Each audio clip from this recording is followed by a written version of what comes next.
Today we're going to be replacing the front sight gas block on an AK. This is the little build that I ran at Clash Bash this year. I did run it suppressed. We're going to be replacing this little experiment front sight gas block with one from Texas Shooter Supply. I ordered this through Brownells. It was 120 bucks, and they said it was made by Auto Ordnance or American Ordnance or something like that. But it comes in marked as TSS, which is Texas Shooter Supply. They make a lot of cool AK parts. They sell this gas block for like 170 bucks. And it was 119 shipped from Brownells. I do have the Edge program, which is great. These are a couple of garbage gas blocks that we'll probably talk about later on. This is the one I did a video on that is the AK 45 degree with an AR-15A2 front sight welded to it. So that was fun, but we're going to get back to this one here. So let's go ahead and get started. I'm going to strip the gun down, and then we'll go over to the press and get this thing taken apart. All right, let's get this thing pressed off.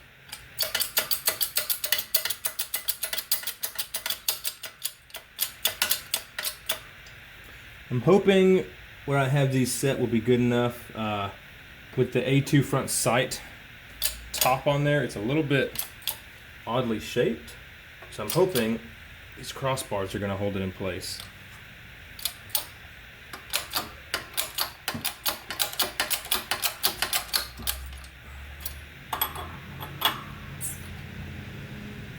You know what's funny?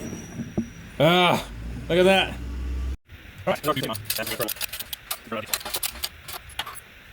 It's just there.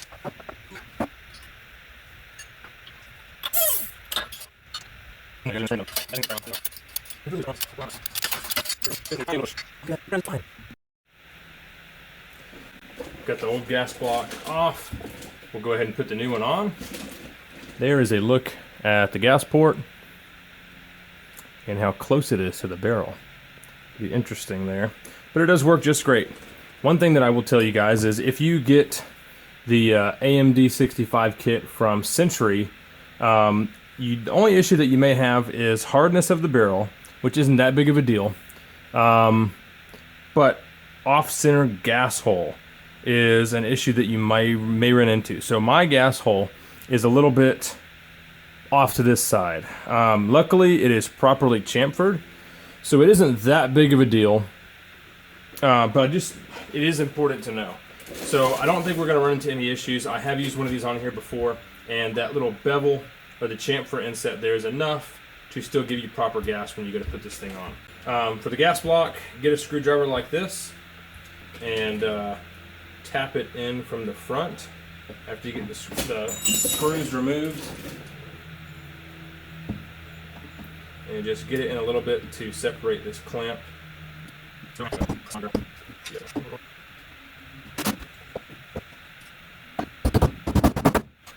Right.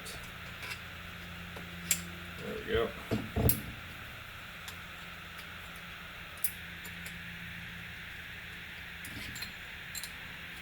like we may have, yep, we're going to have a super tight fit, which is great because I want to seal up all that gas.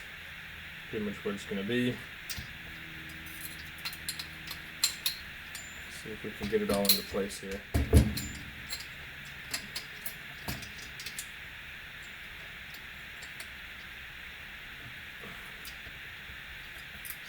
Alright. Super tight fit. And we can remove our screwdriver here, and then we can level out this front sight, get it at least decent, and set up our spacing like that. So let me go ahead and get this set, and we'll move on. Ooh, man. Wow, that hole is pretty small. Gosh, okay, so this hole is 10 thousandths undersize, which is too much for a press fit. We're looking for like 2 thousandths. Let me see if I can get this thing in here. We may be reaming it out. Alright, well, I tried to press that sight drum in and there was just no way it was going to go. So we're going to have to ream this thing out. I've got the proper size reamer in here, which is 0.3, oh geez, what is it? 0.394, something like that, I can't remember now. Then I get some cutting oil on here and run the reamer at a pretty low speed and just do this by hand.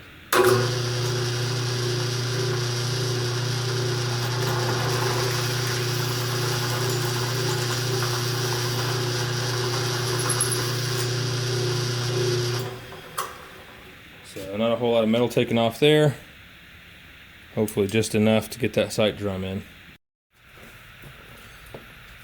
Alright, so we're over here back at the press, and we're going to get this thing set up. Just so you know, the correct reamer size is 0.394. Our sight drum is 0.396 and a half, so a little more than 2/1000ths under is perfect. A little less than 2/1000ths under, whatever. Let's get this thing pressed in. Hopefully this wood is enough to support this.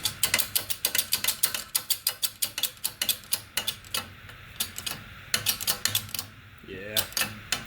You can also do this in a vise, just so you know. You don't have to have a press for this. You can even do it with hand tools, actually. Okay. So we are pretty much right in the middle with almost the same amount, or pretty much actually the exact same amount of the drum poking out both sides. So now we can thread in this little top guy here, and we're getting close. Now we can put in the front sight post. I didn't have it, well, I broke my front sight post tool, so I just made one real quick. If you don't have one, you can use any little 1/4" bit like this and an angle grinder and just grind a little notch in it. So the angle grinder blade is not quite thick enough, but it almost is. So there you go, you can do that. Hopefully this thing doesn't break off. It shouldn't be that tight where it's actually going to break, but let's give it a shot.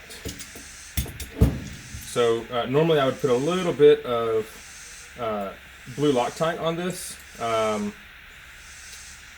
keep it from wiggling around. Sometimes you need it, sometimes you don't. This one is kind of loose, and I'm going to replace it. The post itself is kind of marred up, so I'm going to change it out. So I'm really not going to worry about Loctite right now. And it feels like it has a decent enough fit to where we're not going to have to worry about that. Okay, so you can see we've got it right in the middle because I'm able to put this bit straight up and down, and it's not contacting the ears on either side. So there we go. There's our little front sight post. And now we're ready to go ahead and get this thing back together. So it is back together minus the brace, which is already taken off just to make it kind of everything fit in the video here. And this is the cam that I'm running on this thing. This is the OSS Helix 30 cal. I think it's called the 762 QD. And the way I'm running this on the gun is kind of neat. So I'm using a sleeve that is 1/2 to 5/8 by 24 because of the size of the barrel. So I turned this barrel down to 1/2 inch and threaded it 1/2 by 28. And the reason why I did that is because I didn't want to have to use the Wolverine AK specific silencer. Now that's fine for a lot of guys, but I want to be able to use this can on a bunch of different things. I don't want to buy a can just for one specific gun. So with this being the QD, this adapter you can't really see because it's down inside there, but it actually has a really nice shelf, and it's made specifically for mounting muzzle devices and silencers. So a lot of the thread adapters are not good enough or tight enough tolerance to mount silencers, but these are, and I'll put a link in the description below. This is the only one that I would actually recommend, and you can get it from Brownells. There is a quick detach muzzle device inside there that you can't see. It's all kind of threaded together right now. But I'll put this together just for demonstration purposes so you can see how the gun looks. And this is pretty much the way that I ran it all weekend at Kalash Bash. I don't remember the exact round count, but there were 8 stages. And this is how I ran the gun, just like this, with the SBA3 on it. And yeah, so there you go. That is installing the Texas shooter supply AK adjustable front sight gas block. If you have any questions, put them in the comments. Thanks for watching.